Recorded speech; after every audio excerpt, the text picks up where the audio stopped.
Hello everyone. आज हम लोग बात करेंगे राइट टू प्राइवेसी की। ये हमारे कॉन्स्टिट्यूशन में कैसे आया और इसकी ज़रूरत क्यों पड़ी। यहाँ पे हम लोग देख रहे हैं कि हमारे कॉन्स्टिट्यूशन में ये पार्ट 3 में है, part 3 of the Indian constitution में, और आर्टिकल 21 में इसको जगह मिली है।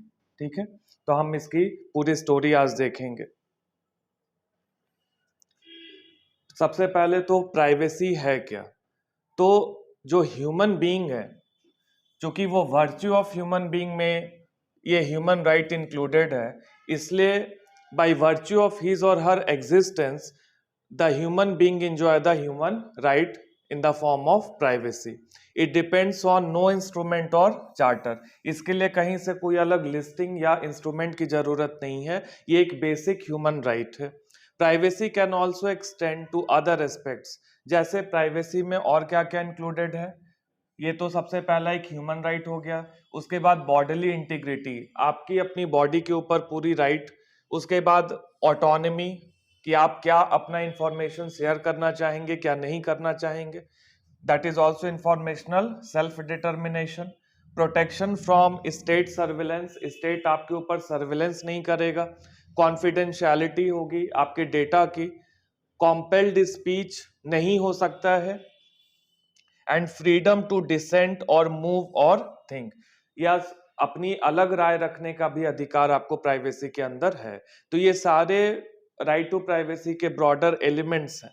The right to privacy has to be determined on a case by case basis, और ये हम देखेंगे कि कैसे केस बाय केस बेसिस पर राइट टू प्राइवेसी को डिटरमिन किया जा सकता है। तो ये बेसिक एक इंट्रोडक्शन है राइट टू प्राइवेसी का, कि राइट टू प्राइवेसी जो है वो एक human right. International legal framework, internationally क्या लीगल फ्रेमवर्क है। आर्टिकल 12 हमारे संविधान का नहीं बल्कि universal declaration of human rights 1948, ये जो universal declaration of human rights था ये 1948 में अडॉप्ट किया गया था। और इसके आर्टिकल 12 और article 17 of the international covenant on civil and political rights 1966, तो ये दो राइट्स जो हैं उनके अलग अलग आर्टिकल में प्राइवेसी से रिलेटेड जो है वो अधिकार है। Legally protect persons against arbitrary interference with one's privacy, family, home, correspondence, honour and reputation. मतलब कि एक इंडिविजुअल के इतने सारे लाइफ के जो एस्पेक्ट्स हैं वो यहाँ प्रोटेक्टेड हैं।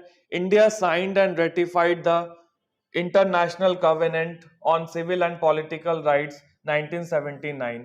1979 में इंडिया भी इसका सिग्नेटरी बना। आर्टिकल 7 और 8 जो चार्टर ऑफ फंडामेंटल राइट्स हैं ऑफ द यूरोपियन यूनियन, है ना, ये यूरोपियन यूनियन के लिए है charter of fundamental rights.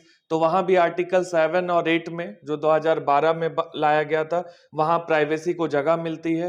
Recognises the respect for private and family life, home and communications. उसके बाद हम देखेंगे article 8 mandates protection of personal data and its collection for a specified legitimate purpose. Article 8 किसका? Charter of fundamental rights of the European Union. तो ये first universal declaration of human rights, second international covenant on civil and political rights, और ये third ये international charters हैं, declarations हैं, जिनमें अलग अलग आर्टिकल के अंदर प्राइवेसी को एक लीगली रिकॉग्नाइज्ड राइट्स बताया गया है। अब डिबेट इस पर क्या चलती है, भारत में ये राइट जो था वो कॉन्स्टिट्यूशन में पहले से नहीं था मेंशन, लेकिन इसको बाद में लाया गया। तो आखिर क्या डिबेट हुई जब इसको इनकॉर्पोरेट किया गया, तो वो हम लोग समझते हैं। गवर्नमेंट ने आधार स्कीम लाया जो कि कलेक्ट करेगी पर्सनल डिटेल्स और biometrics of the individual to identify beneficiaries for government welfare schemes. हम सबका आधार है, तो उसमें क्या कलेक्ट किया जाता है? पर्सनल डिटेल्स होता है हमारा, और बायोमेट्रिक्स, है ना, फिंगरप्रिंट, आइरिस स्कैन वगैरह होता है। A bunch of petitions was filed. अब ये जो गवर्नमेंट ने आधार स्कीम लाया उसके बाद कई सारे सिटीजन जो है वो सुप्रीम कोर्ट का दरवाजा खटखटाए। पिटीशंस फाइल किया गया 2015 में।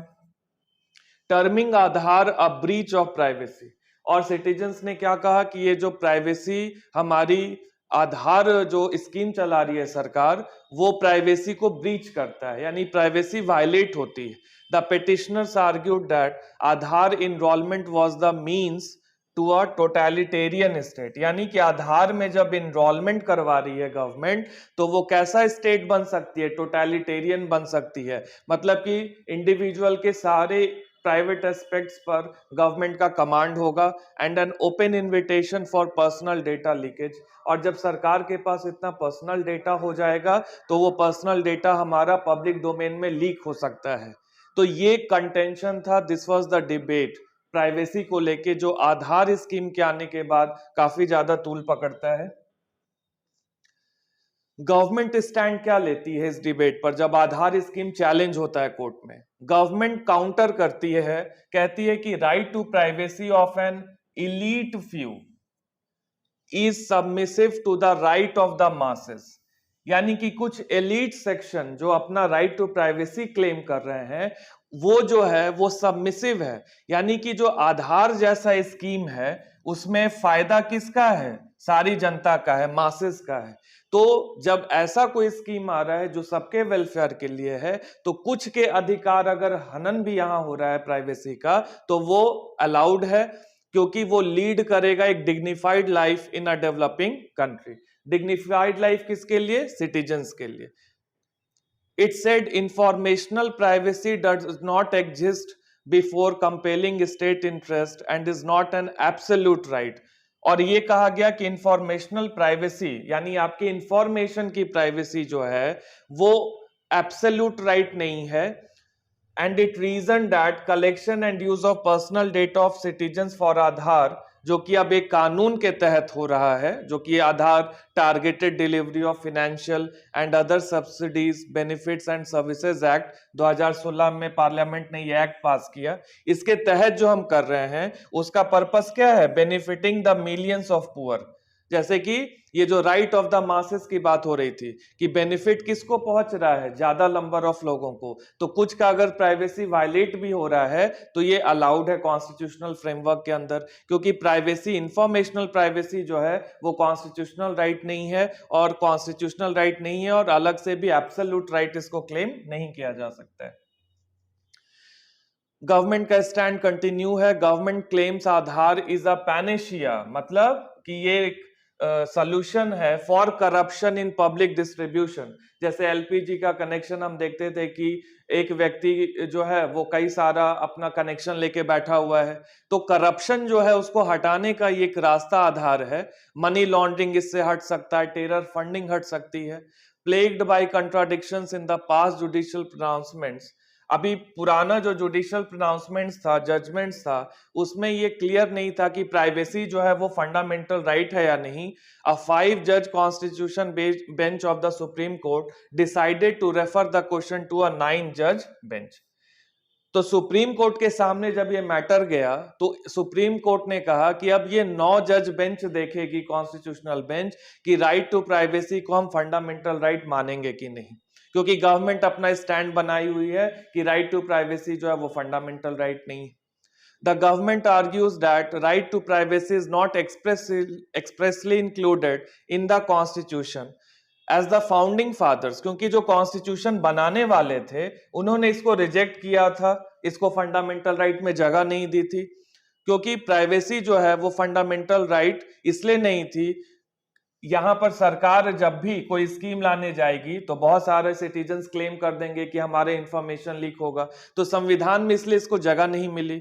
बट पिटिशनर्स इंसिस्ट, लेकिन जो लोग सुप्रीम कोर्ट में पहुंचे हुए हैं वो क्या इंसिस्ट कर रहे हैं? Recognition of privacy as a fundamental freedom is an essential deterrent.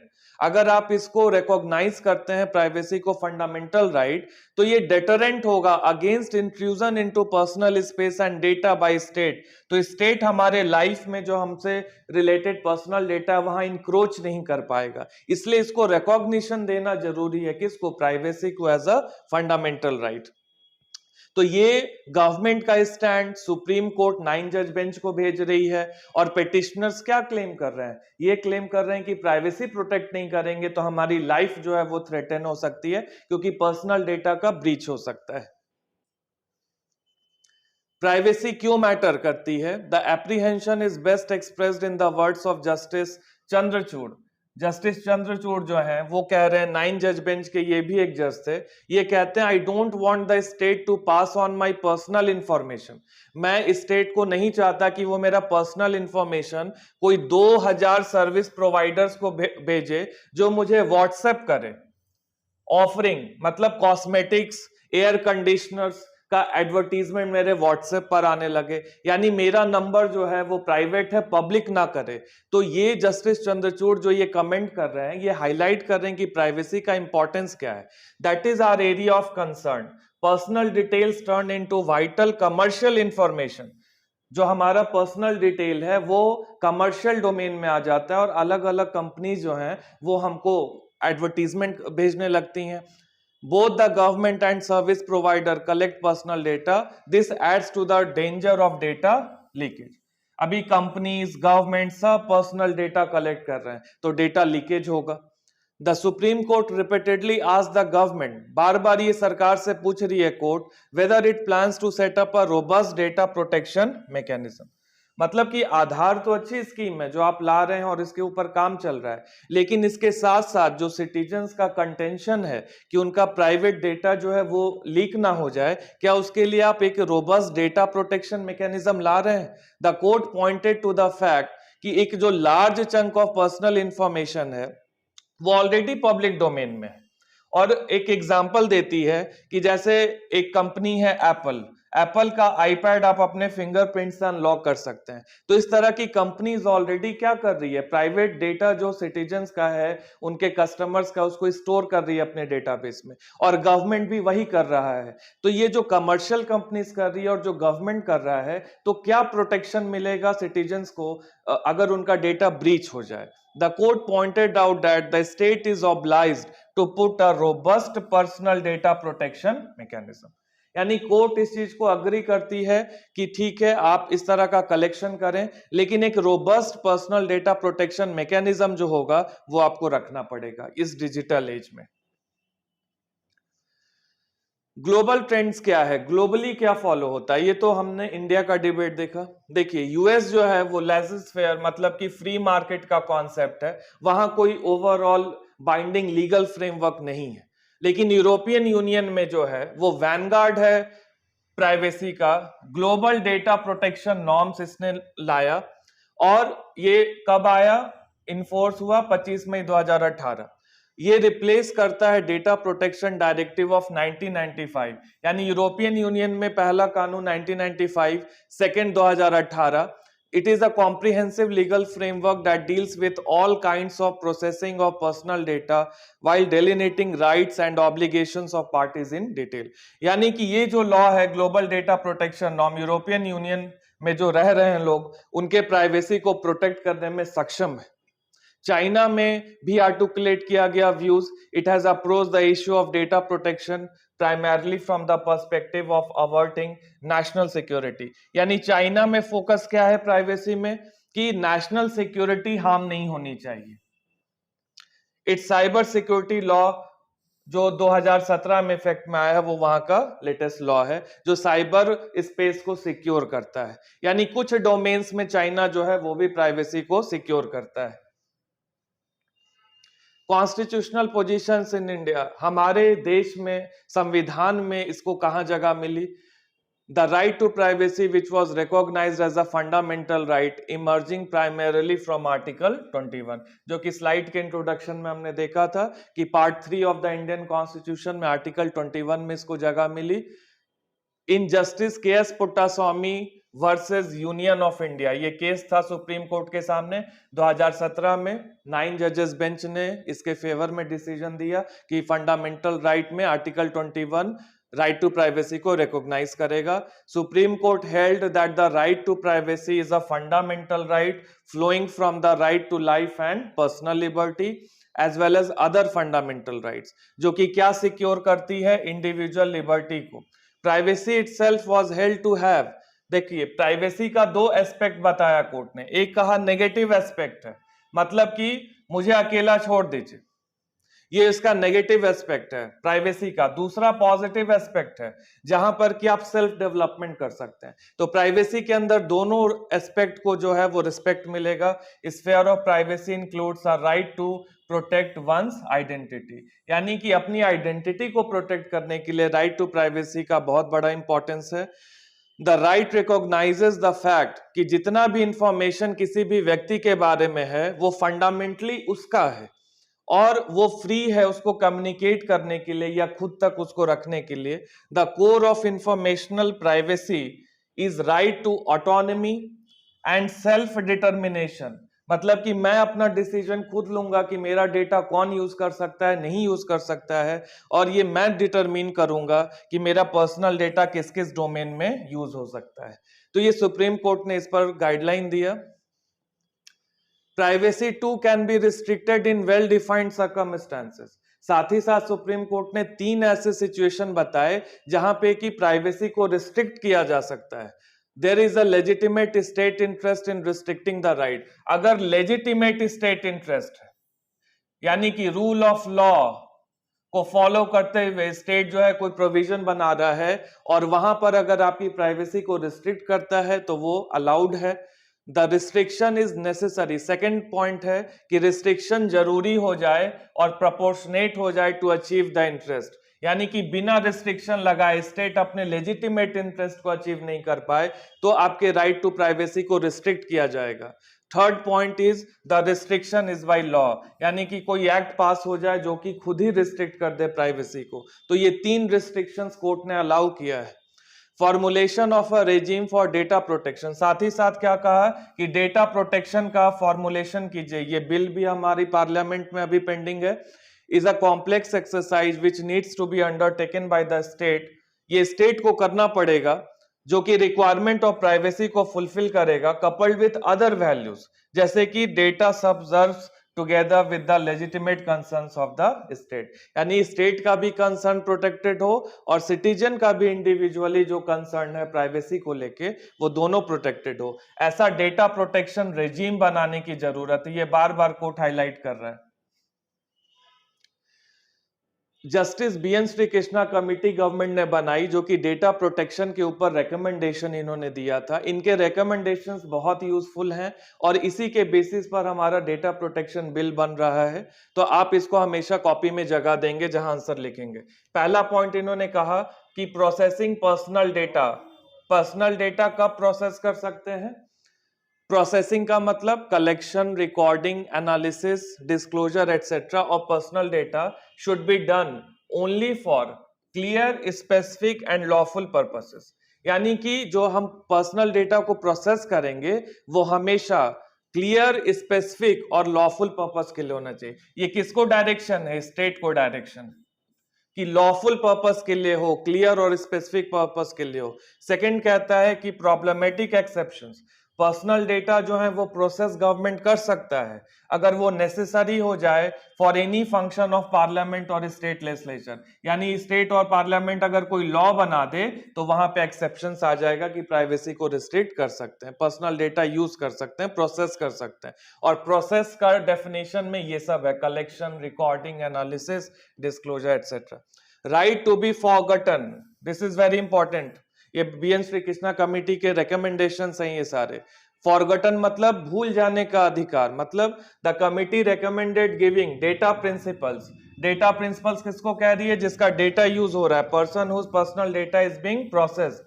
The right to be forgotten, this means कि वो एबल होंगे रिस्ट्रिक्ट करने के लिए या प्रिवेंट करने के लिए any display of their personal data, यानी मैं अपना पर्सनल डेटा का डिस्प्ले या फिर यूज रोक सकता हूं once the purpose of disclosing the data has ended, और जब वो एंड हो जाएगा, और when the data principal withdraws consent from disclosure of their personal data. मान लीजिए मैं अग्री किया कि गवर्नमेंट मेरा पर्सनल डेटा यूज कर सकती है, प्रोसेस कर सकती है, फिर मैंने उस पर्पस के लिए मैं अग्री हुआ हूं, क्योंकि पर्पस होना चाहिए क्लियर, स्पेसिफिक और लॉफुल। जब ये पर्पस पूरा हो गया तो मेरा डेटा जो है वो विड्रॉ हो जाएगा वहां पब्लिक डोमेन से। ये मेरा अधिकार है, राइट टू बी फॉरगॉटन, यानी हमेशा से मेरा डेटा पब्लिक डोमेन में नहीं रह सकता है। डेटा लोकलाइजेशन, पर्सनल डेटा जो होगा वो स्टोर होगा सर्वर्स में जो कि लोकेटेड होंगे विद इन इंडिया, और transfer outside the country will need to be subject to safeguard. और जब देश के बाहर का कोई सर्वर अगर उसको लोकेट स्टोर करना चाह रहा है तो उसके लिए नेसेसरी सेफगार्ड्स होंगे। और इसने रेकमेंड किया एक्सप्लिसिट कॉन्सेंट, अलग से कॉन्सेंट लेना पड़ेगा। The committee recommended that sensitive, अगर पर्सनल डेटा किस नेचर का है, सेंसिटिव नेचर का है, जैसे पासवर्ड है, फिनेंशियल डेटा मेरा है, sexual orientation, biometric data, religion और कास्ट, इन सब एस्पेक्ट से रिलेटेड डेटा कैसा डेटा है, sensitive, should not be processed unless someone gives explicit consent. ये सारे डेटा को प्रोसेस करने के लिए अलग से व्यक्ति का कॉन्सेंट लेना जरूरी होगा। डेटा प्रोटेक्शन अथॉरिटी बनाई जाएगी। कमिटी ने कहा, क्या कहा कि एक डेटा प्रोटेक्शन अथॉरिटी बनेगी जो कि प्रोटेक्ट करेगी interest of data principles. Data principles यानी पर्सन जिनका डेटा यूज हो रहा है। Prevent misuse of personal data, prevent करेगी कि मिसयूज ना हो पर्सनल डेटा का, और इंश्योर करेगी compliance with the safeguards and obligations under the data protection framework by corporations। Her company अपना डेटा प्रोटेक्शन फ्रेमवर्क बनाएगी, गवर्नमेंट बनाएगी, और जो भी पर्सनल डेटा प्रोसेस करेगा वो डेटा प्रोटेक्शन फ्रेमवर्क बनाएगा। डेटा प्रिंसिपल कहते हैं जिसका डेटा यूज हो रहा है पर्सन, और डेटा फिड्यूशरीज कहा जाता है जो कंपनीज, गवर्नमेंट ऑर्गेनाइजेशन डेटा को यूज कर रही है।